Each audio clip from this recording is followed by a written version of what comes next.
And when people challenge your resume, well, what about this gap here? We have to help people understand and maybe educate people on the value of work, whether that work is within a home or outside of a home.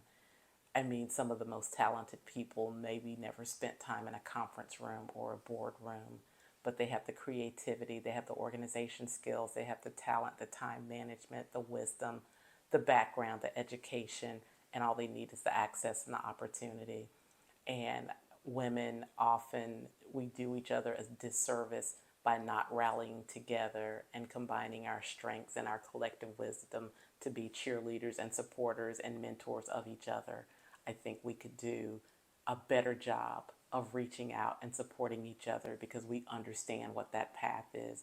We understand what it is to be undervalued or underestimated when we are well qualified.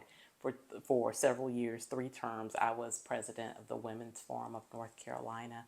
And there was a phrase that we often reference is that you rarely find a man who says he's unqualified for something, even if he is, clearly. You know, that because what is it? Fake it till you make it, right? Right.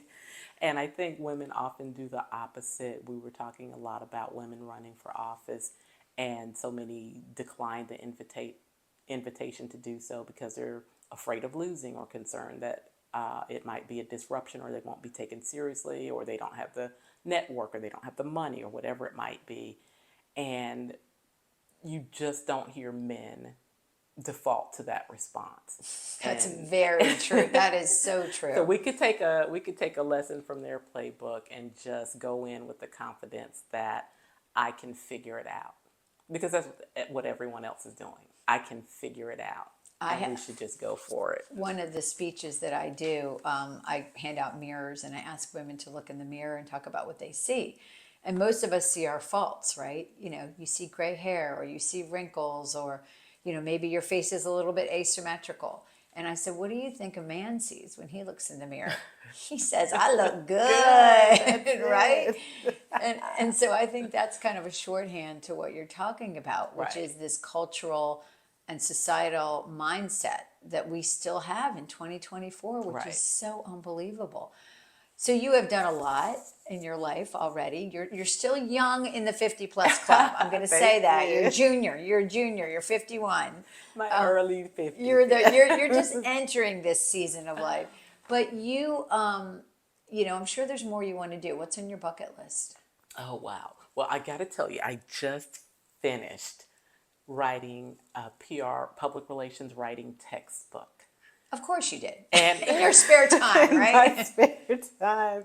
And that feeling is amazing. That's been on my list for probably 10 years.